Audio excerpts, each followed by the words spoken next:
This is the Dungeon Master's Handbook.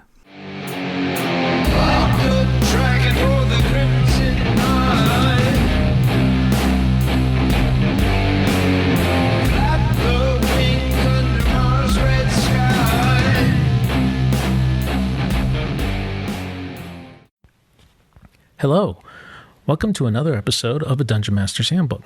I'm Michael Shorten, Chicago is. Thanks for joining. In this episode, I'm going to answer a question about magic from Goblin's Henchman, a listener who sent in this question a couple of weeks ago, and I have gotten some time to answer it. I really enjoyed answering this question, as you'll find out later. I originally intended this episode to be a bonus episode with a number of different topics, but my answer ended up going for so long that I ran into my kind of self-imposed 20-25 minute limit. So I'm going to save some of the other segments that I recorded for a later episode. And with that, let's see what Goblin's Henchman wants to know about Advanced Dungeons & Dragons and Magic. Hi Mike, it's Goblin's Henchman here. Just got a quick question for you about rules as written. I know you're doing this series on combat, but this is a slightly different direction. Obviously, when you're finished wrapping that up and fancy a different challenge, what I always would like to know is, well, I suppose actually I'll follow. I'll ask my question. So the question is this: when a magic user, say, finds a rival's spell book and they have spells in them above and below their pay grade, as it were. What's the deal, rules as written, about getting those spells into your spell book? So, do you need read magic? Do you need write magic? Obviously, you've got your min and max number of spells and your percent to learn spells. You know, what I'd really like to do is have that broken down, because invariably when I've heard people talk about that, they skip a step. It bugs me. So, you know, that's something I would like to know about. And actually, why not? I'm going to ask my second question. The other thing that I've always sort of slightly wondered about is magic resistance. When does that come in, really? Because obviously I can imagine like a charm spell, that makes sense. You're trying to resist the magic. But what about a fireball? Because that's a flaming ball of destruction. Is that also resist magic resistance? And obviously, when I say rules as written, I mean AD&D. Okay, thanks, Mike. I'm wishing you the best in 2020, and thank you for any input you can give me on those two issues. Cheers, bye. Thank you very much. I really enjoyed these questions because they forced me to open the books and dig into it a little bit. This is actually something that I've house ruled a little bit on, so it gave me a chance to dive back into the rules as written so that I could see where I came from. So I'm going to answer the second question first about magical resistance and its nature. So magical resistance is actually defined in the Monster Manual on page 5, and I'm just going to read a couple of sentences from it. Magical resistance indicates the percentage chance of any spell absolutely failing in the monster's presence. And then it goes on to talk about the percentages being affected and assumptions of the caster level. And then it says, even if a spell does take effect on a magic-resistant creature, the creature is entitled to normal saving throws. Note also that the magic resistance of a creature has an effect on certain existing spells, such as Hold Portal, which indicates the probability of the magic resistance shattering the existing spell. So, a couple of words kind of jumped out there. The monster's presence and the idea of magic resistance shattering the existing spell. And how it would affect a fireball is a little different than a saving throw. So in my mind, a saving throw indicates luck or the ability to put yourself into a position where you're not affected. So we'll take an easy example, poison. So if you read the section on saving throws, it makes a point of saying, a saving throw represents perhaps you were lucky and you twisted your arm or leg at the last second, and the serpent's fangs didn't cause enough of a wound that the poison was injected into your system. Thus, the saving throw is like a luck throw, if you will. And so here, if you were casting a fireball, the idea that if you roll your saving throw against a fireball, you only take half damage, is that you were able to somehow at the last minute throw yourself into such a position that the fireball's full effect didn't hit you. Generally, I read that as you threw yourself behind the poor sap who failed their saving throw. They took the brunt of it, and you just took the little bit that they didn't get hit with. But magic resistance is something intrinsic to the creature. And if you look here through the Player's Handbook, magic resistance isn't all that common.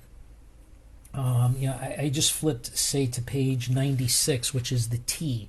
The Treant has a magic resistance of standard, meaning that they just get what everyone else gets, a saving throw.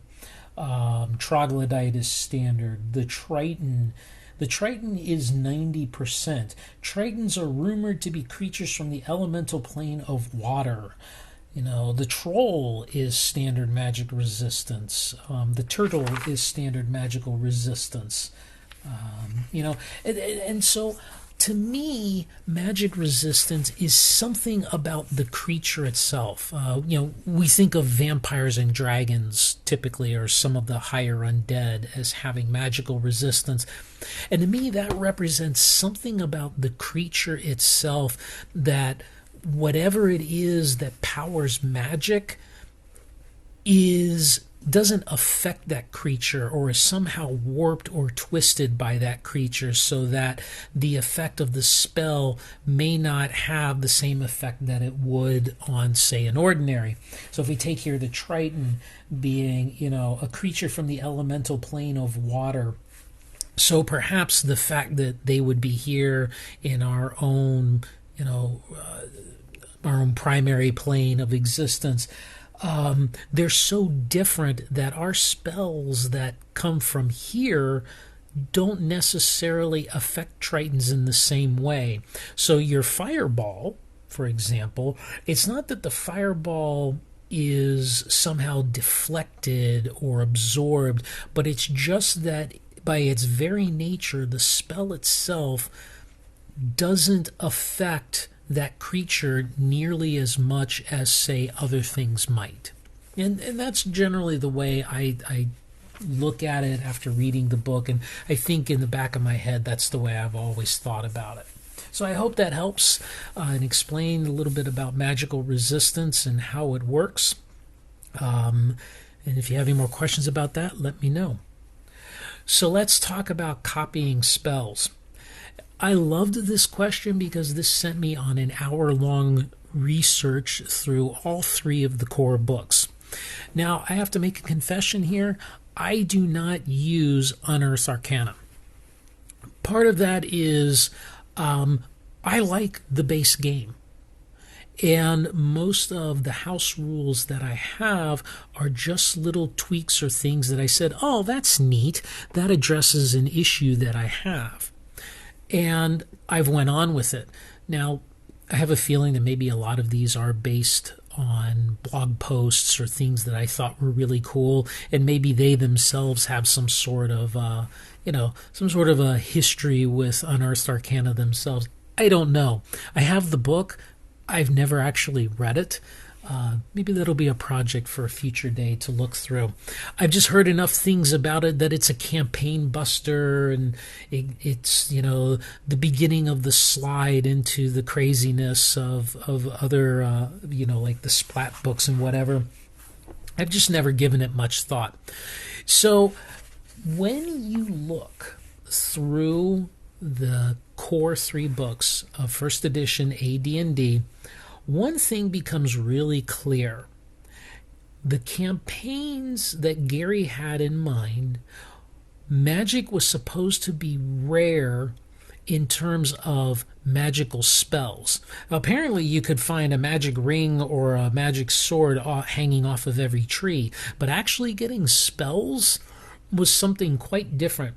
And in looking at the rules, and I'm talking mainly about a certain section in the Dungeon Master's Guide, which is on page 39, it's apparent that his idea was primarily player characters would trade spells among each other, or you would use scrolls that you had found to gain new spells.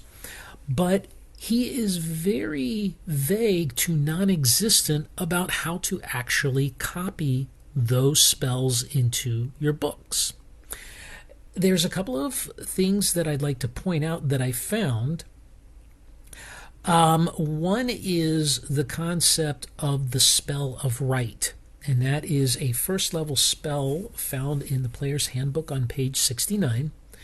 And the idea is that you've somehow obtained a spell that you absolutely cannot understand, whether because of level restrictions, your first level and you found a spell scroll for a third level spell. You're not going to be able to understand it. Or for whatever reason, you perhaps failed your roll to understand the spell.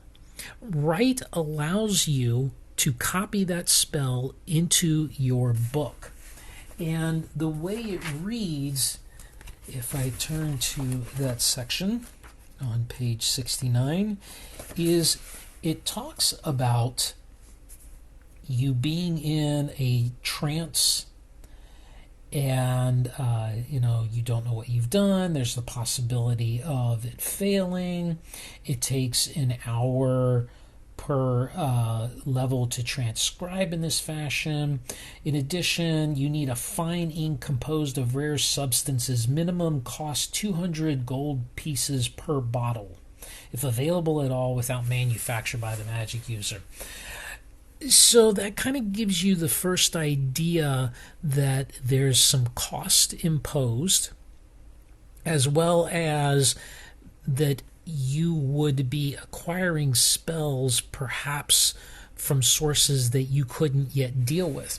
Because if you flip over to the Dungeon Master's Guide, where it talks about the acquisition of spells, it goes in a great length talking about how you can trade with your friends and rules about how you might possibly negotiate with NPCs to get their spells, but it says absolutely nothing about the actual copying itself. And I confirm this by doing some online research on the Dragon's Foot Forum. That's a place that I like to go to when I want to know what other people think about AD&D and the interpretation of rules. I've found that over the years, it's a really good place to read a lot of opinions and come up with my own. So that was the first little bit. But then I flipped to a section of the rules that talks about creating scrolls. Because in my mind, creating a scroll is probably going to be similar as to copying a spell in a book. Thinking that perhaps I would have some guidance there. And there is a little bit of guidance here. It goes into some length talking about the cost of the paper that you would write the scroll on. And it also talks about how long it would take and what you would need to do in order to do it. Preparation requires 1 full day for each level of the spell being scribed on the scroll. So a first level spell takes 1 day, a second level spell takes 2 days, and so on. And you do it without interruption. The one thing that it really doesn't cover is cost. What would it cost for the ink? What would it cost for any other materials? And there's not a lot of guidance on that. So if you go back to the Player's Handbook and you read the description on Read Magic, there's not a lot there as well, aside from talking about that this allows you to be able to read spells and whatnot from things that you acquire. So if we flip through the player's handbook, and I am skipping around here a lot, just like my thoughts were, things such as looking for the cost of the spell book and ink, and miscellaneous equipment. I'm not really seeing a lot here for that either. So for whatever reason, Gary didn't apply a lot of information. But I go back to a source that's a little bit older than that for how I handle both scribing into books and scribing into scrolls, and that is to Holmes Basic. And in Holmes Basic, it gives pretty much everyone the ability to create scrolls. The idea is that it costs 100 gold pieces per level of the spell to create the scroll. And it takes a certain amount of time, and that time escapes me, although I have a feeling it is a day per level of the spell. That is what I do in my AD&D campaign. If a spellcaster wishes to copy a spell, they would first use Read Magic to ascertain the spell. So, the magic user has found a spell book, having obtained it through a hard and perilous adventure. They would cast Read Magic. Read Magic lasts, I want to say, a certain number of turns. You hear me flipping through the book. 2 rounds per level. So, I would say that you could probably read a spell. I would probably count that by segments. Yes, I would do the math for the case of copying. And I'm not going to get into that now, but basically my formula would be to count the segments for casting time, assume that that's reading time, and do the math there to figuring out how many rounds Read Magic is going to last. So they've read the spell. Now, can they understand it or not? If they don't wish to attempt to understand it, then if it's in a scroll, then obviously they've read it, they can cast it without truly understanding it. But to be able to copy it in your book, you need to understand it, or you would need to use the right spell. So let's say they are going to attempt to understand it. Then I would use the rules as written for understanding a spell based on their intelligence. Assuming that they do understand it and they wish to copy it into their book, then they will supply a spell book, of which I don't have the price off of the top of my head, but spell books are fairly expensive in my campaign. I believe on the order of 50 or 100 gold pieces. And it only holds the number of spells per level. So my magic users have to have a book for first level, they have to have a book for second level, and so on. Now from that, I allow them to create a traveling spell book. We can get into that later. But the actual mechanism I stole from Holmes, which is they would pay up 100 gold pieces per level of the spell that they're going to transcribe, and it would take them some time to do it. So this actually happened in my campaign where 2 of my spellcasters were playing. They wished to trade spells, so they did a lot of rolling to see if they could understand the other spells. They then spent a lot of money to actually transcribe them and took a lot of time to do it. So Goblin's Henchmen, this all is to say, I house ruled what is not in AD&D, but I do follow that pattern. You have to read magic in order to be able to have an idea of what's going on with it. You then either use the understanding percentage to translate it to your book, or you would use the right spell to copy it over for use later, perhaps by if you've obtained a third level spell as a first level magic user, you've used the right spell in order to be able to copy it over. And then when you are able to understand third level spells, which is at, of course, fourth level, you would then be able to, I think it's fourth level. Anyway, you would then be able to attempt to understand it at that point. And now that I'm going to check myself, magic users, yes, oh no, fifth level is when you get to obtain third level spells. I was off. Anyway, great questions. Thank you very much for that. All right, as I mentioned before, I had some other topics to talk about, but this episode has gone long enough, so I'm going to close it for now. Thanks a lot, Goblin's Henchman, for sending in that question. And like always, if you're interested in asking questions, please feel free to drop me an email or send me a message of some sort, whether by voicemail or by Anchor. I've put the links in the show notes. That's it. Until next time, game on.